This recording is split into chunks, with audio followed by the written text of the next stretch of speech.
deadly crash in Sycamore claims the life of a young woman and her brother was behind the wheel.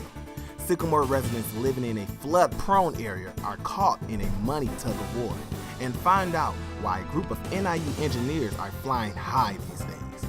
NTC News Tonight starts now.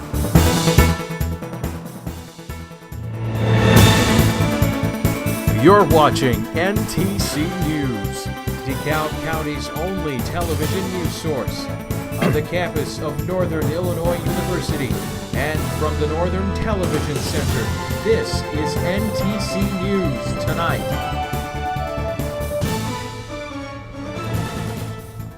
A young woman is dead after a car crash over the weekend. Good evening. I'm Trey Ward. Thanks for joining us. And I'm Erica Burgess. The woman's brother is being charged with drunk driving after the accident that ejected his sister from the vehicle. Police say 19-year-old Tyrus Taylor was driving the vehicle with his sister Tiffany Taylor near Plank Road in Sycamore around 3 a.m. Saturday when the crash happened. According to police, the two were on their way home from a bonfire when the vehicle lost control before rolling and hitting a utility pole. Tiffany Taylor was thrown from the vehicle and pronounced dead on the scene. Taylor has been charged with aggravated DUI along with 2 other traffic violations. Another issue in Sycamore has people angry. Plans to finally buy a Sycamore trailer park that floods regularly have begun. Here's more on how the fight over money between the owner and DeKalb County will affect the residents who just want to get out. 5 years I've been living down in that trailer park. Listen to this. I've been to meeting after meeting. Evergreen Village residents came to the Legislative Center to meet with DeKalb County to finally put an end to a 7-year-long fight that some say has gone on far too long.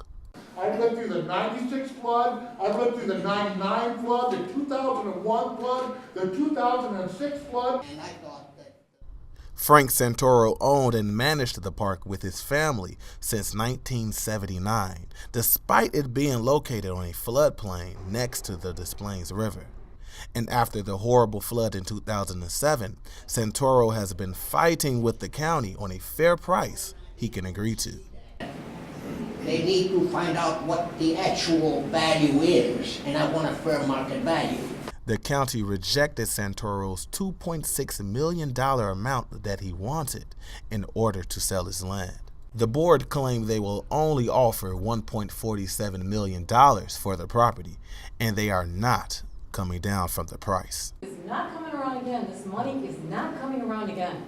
Everybody wants to get the value for their property. It's a very American thing. But the bold reality is we can't offer any more than we have. Here outside my window are some of the mobile homes that have been damaged over the years beyond repair. Some with broken pipes and noticeable holes in the siding. So something as little as rainfall can become the residents' worst nightmare. That nightmare hit home for Santoro's son-in-law and the park's repairman, Jeremiah Moore, who says that the park has killed the Santoro family because of stress over the years. This was a family, this park, the office, they were a family. We did have a big one, but from 07 on, just gone. Jeremiah tells us that Santoro will be accepting the offer to put the storm behind him and his residents, literally. In Sycamore, I'm Trey Ward for NTC News. We reached out to Frank Santoro regarding Jeremiah's claims, but he declined to be interviewed. If he does accept the offer, the county tells us that residents will be placed in homes under Section 8. Here is an update on the death at NIU. A 31-year-old NIU staff member working at Neptune Hall is dead due to natural causes. The housing and dining employee was found Wednesday morning. The man had a long medical history and was being treated at the time of his death. The family is not releasing any further information at the moment. An NIU spokesperson said the man worked for the university since 2010. Another issue in DeKalb. NIU students are collecting donations for Feed 'em Soup to help get the charity out of debt. NIU's business fraternity Pi Sigma Epsilon collected more than $1,800 over the weekend. Feed 'em Soup is $10,000 in debt and has 30% less supplies than it did in the fall. Feed 'em Soup representatives say their rent increased from $500 to $3,200 a month when the Church of DeKalb left the shared location in May. The winter also raised the heating bill from about $400 to $1,200 per month. Tables are set up outside of Walmart and Walgreens to collect donations. The DeKalb Police Department is looking for your help to report crimes. Their smartphone app called iWatch DeKalb allows people to send police anonymous reports and tips. Reporter Emily Fannin shares what the new features include. Code enforcement and crime-free housing issues can now be reported through the city's free iWatch DeKalb application. Animal neglect, poorly maintained buildings, and abandoned vehicles are some examples people can now report with the newly added categories. From the comfort of your pajamas, anyone can send a tip. Senior fashion major Madeline Endries is now a frequent user of the app since December 2013, when an armed robbery occurred in the rental office of her apartment complex at University Heights. Madeline shares how the app has benefited her. It just makes me feel a lot more comfortable, especially when I'm studying or if I'm walking alone through the halls at night and stuff. If I see something suspicious, I can just take a picture of the door or something that I don't really like and send it in. It makes me just feel a lot better. By simply choosing the appropriate category, users enter the address of the violation and give a short description of the situation. You also have the option to take a photo or video to include with the rest of the information. Once the tip is submitted, dispatchers review it and take action as appropriate. Users can also chat with the dispatcher through a messaging system to check the status of their report. Community Relations Officer Chad McNett says on average 13 to 15 tips are submitted a week. We'd like to see, crimes solved with it. We've had numerous arrests by it, but there's Crime Stoppers and things like that. We'd like to see this be another tool for a way that people can send in information they might have. The application is a simple solution to offset the numerous calls of people reporting piles of garbage, animals left unattended, and sidewalks that are not shoveled. iWatch DeKalb advises people to not report emergencies through the device, but instead to call 911. Emily Fannin, NTC News, in DeKalb. Going back to a story in Sycamore for a moment. Starting today, the Sycamore Water Department is flushing the fire hydrants across the city. The hydrants are being flushed to ensure ideal water pressure while also purifying the water. The water department says after the flushing, the water occasionally becomes discolored. If that happens, just run your water for a few minutes and it will clear up shortly. You can find the full list of locations that will be flushed on Sycamore's city website. Moving on to a story here at NIU, a group of NIU engineering students are building an airplane called the Husky Flyer 2. Here's more on the project that will sweep you off your feet. The aero design team here at NIU is building what they like to call the Husky Flyer 2.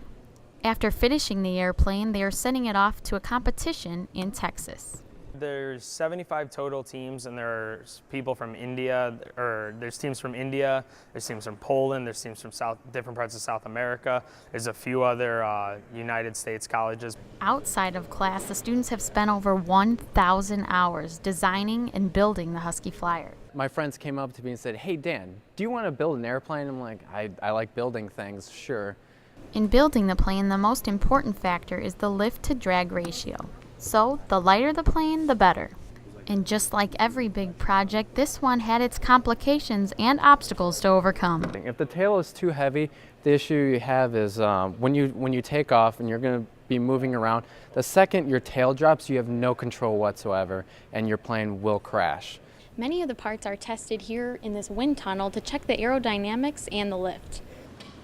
They built a small-scale system and mount it right here inside this tunnel.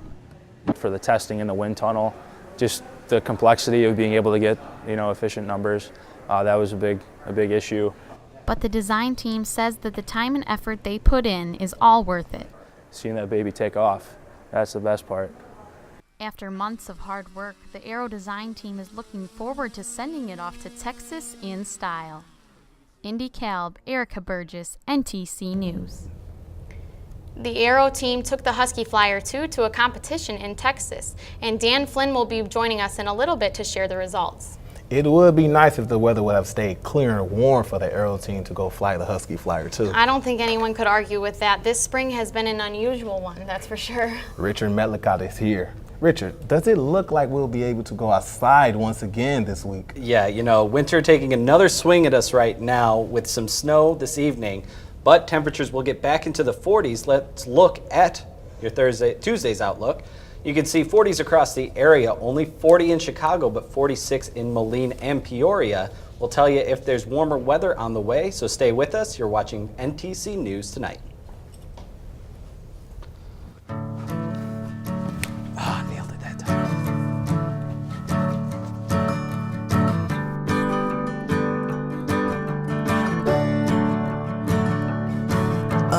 Listen now, can you hear the bluebirds? Oh, look up now, can you feel the sun?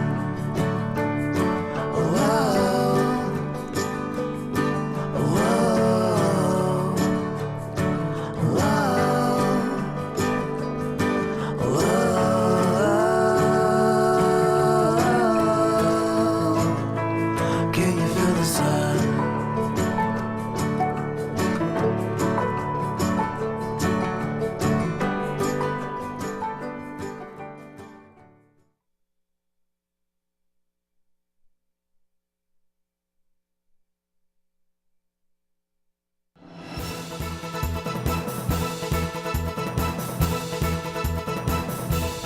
Well, welcome back. I'm Richard Medlicott with your DeKalb area forecast. Here's what we've been seeing today. Cloudy across the area and rain this afternoon turning into snow. So winter not quite done with us yet.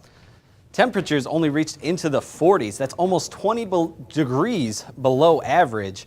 Wouldn't we like to be seeing those summer-like temperatures? 84 the record set back in 2006. This is that low pressure system off to our northeast. That brought a cold front over the weekend, and here's the rain-snow line over or past our area, that cold air making for the snow today. But off to our northwest, a high-pressure system that's going to dry out and bring us some warmer temperatures for tomorrow. So for tonight, we will see snow, and it will be gusty, so just make sure you bundle up. It's going to be feeling colder than the low of 24 with those wind gusts. Just make sure you bring a hat, gloves, the whole shebang, as if it's still winter. Tomorrow, though, it will be sunny, only going to get into the lower 40s, though, and then cool off again below 30 degrees for tomorrow night. You see this wind shift, though, that's going to allow for warmer temperatures in the area. So getting back into the 50s on Wednesday, still windy, though, and then 60s on Thursday. Your next chance for rain being on Friday, and so warmer temperatures for the end of the week this week, definitely a better end than the start of the week. Back to you guys at the news desk. Trey, Erica? NIU is known for many things, but probably not for building airplanes until now. This is Dan Flynn, president of the NIU Aero Design Team. He's here to tell us a little bit about the airplane that he and his team built. They sent it out to compete against schools all around the world. So how's it going, Dan? Pretty good, how are you? So what exactly is Husky Flyer 2? It's an RC plane that we built. It's got about a 90-inch wingspan with about a 50-inch body, and it's based off a Telemaster and a C-130, somewhere in between the two of them. How did the idea come about to build this airplane? The NIU Aero Design has been around since about 2006 or 2007, and we just were pretty much going back to the basics, get a good solid plane to fly for competition this year. So which part of the project took the longest? The actual design process or the actual building of the plane? Designing and testing of different materials definitely took the longest. The actual build process was fun, so I don't know if it just felt like it took shorter, but the design definitely took the longest portion. What did you find most challenging, do you think? All of the paperwork and making sure everything was in order was definitely the biggest issue with this competition this year. And finally, Dan, how did the competition in Texas turn out? It actually went really well for us. We were the first NIU CEET Aero Design team to actually bring home an operational plane, so we were all really happy with that. And then we placed 17 for our oral presentation and along with our actual flight competition. So we were all really happy with that. Where do you see yourself? You guys are building these planes now. In 10 years, what do you think some of you engineers are going to be doing and building? I know a lot of us do want to go into different aero design, different companies that work with airplanes and different things like that, and just different design aspects. And this gives us a good foot in the door mentality with it and gives us a good grasp on it. What do you personally want to do? I'm open to a lot of things as of right now. I don't really have any set in stone plans for myself. If I end up going into aero design or anything like that, I'd be extremely happy. But everything's pretty open right now for me. Well, thank you for joining us. We really appreciate it. Thanks for joining us, Dan. Thank you. At the end of the semester, since NIU has started adding pluses and minuses to its grading scale. So, we asked students around the campus how they are feeling about the change. Here's what you told us.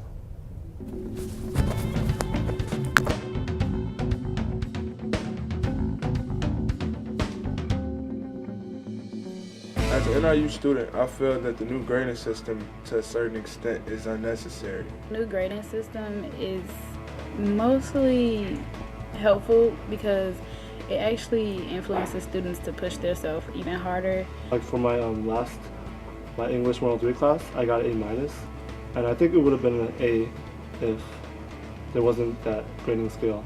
So yeah, it kind of hurt me. It hurts your grade if you don't get exactly what you need to pass the class. So yeah, it sucks. I don't like it personally. It sounds like students are missing the old grading structure. Thankfully, it's up to each teacher whether they want to use the plus or minus system. 3 people are dead after a shooting in Kansas City. And a Utah woman is being charged with the murder of her own children. Here's what's happening in today's World Watch. 3 people are dead after shootings at 2 Jewish community centers in Kansas. Police say Frazier Glenn Cross, a self-proclaimed white supremacist, drove to a Jewish community center in Overland Park, Kansas, began asking people if they were Jewish, and opened fire with a shotgun. The dead include a doctor and his 14-year-old grandson. A Utah woman faces murder charges after police found the remains of 7 babies inside her former home. Over the course of 10 years, the police say Megan Huntsman gave birth to and then killed at least 6 babies. The remains were found inside this home in Pleasant Grove, Utah, a small city just north of Provo. In Ukraine, a government deadline for pro-Russian separatists to lay down their arms has passed, but there's no sign of the activists backing down. These are pictures from a city in eastern Ukraine where witnesses say separatists forced police out of a building. A Ukrainian police officer was severely beaten and later died. The effort to find missing Malaysia Airlines Flight 370 is shifting away from air searches. 12 planes were sent out today with no results, and with no underwater pulses detected in almost a week, Australian authorities say they will stop listening for pings coming from the floor of the Indian Ocean and will now deploy an underwater vehicle. And that's today's World Watch.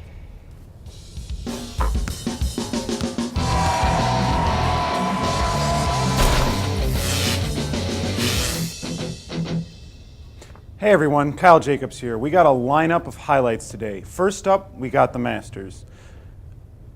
Jordan Spieth, 6 under in the greenside bunker, jumps it onto the surface, nice bounce, and goes in for a birdie 2, putting Spieth at -7. Now Spieth, 8 under, but misses the putt, dropping him to -7 with a bogey.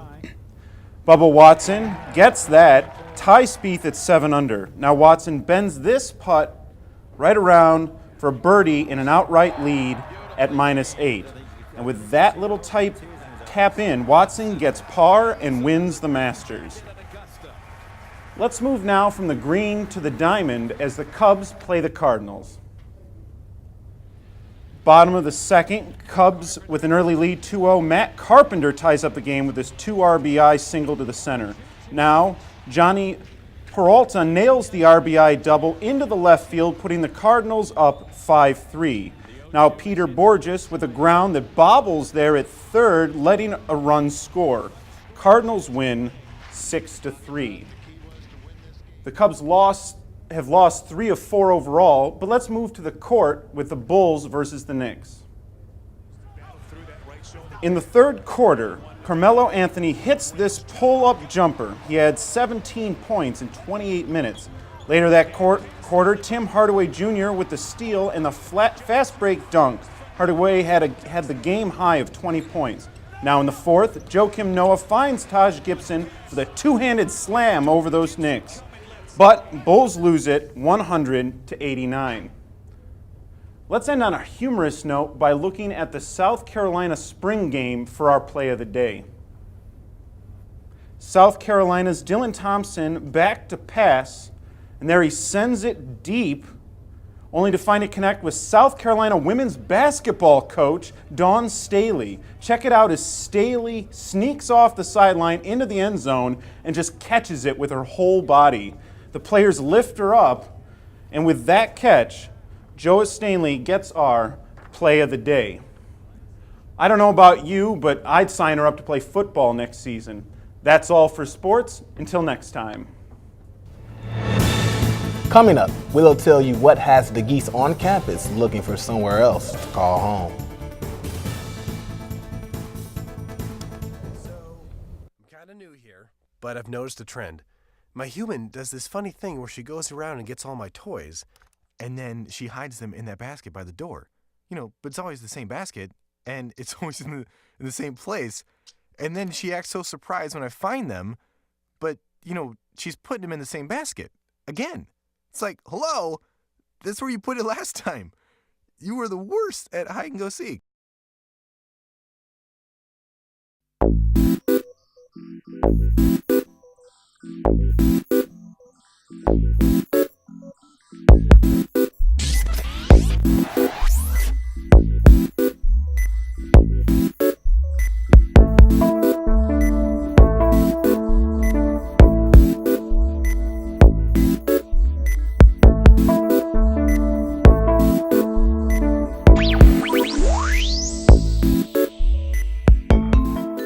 It seems like geese are trying to become the new NIU mascot. They are everywhere. The university is trying to change that. Meet the Gooseinator. This remote-controlled device was recently purchased by NIU to help lure geese out of the area. The university decided to find a non-contact, non-lethal way to move the geese away from campus. Geese in the area can be hazardous to students who are on campus. Studies show that using the Gooseinator for a week will keep the birds away. But right now, these geese seem to be staying put. Sounds like the geese around campus could soon be a thing of the past. Hey, it would be nice to not have to deal with them when walking to class. NTC News Tonight is produced and directed by NIU students. Thank you for joining us this evening. You guys have a great night.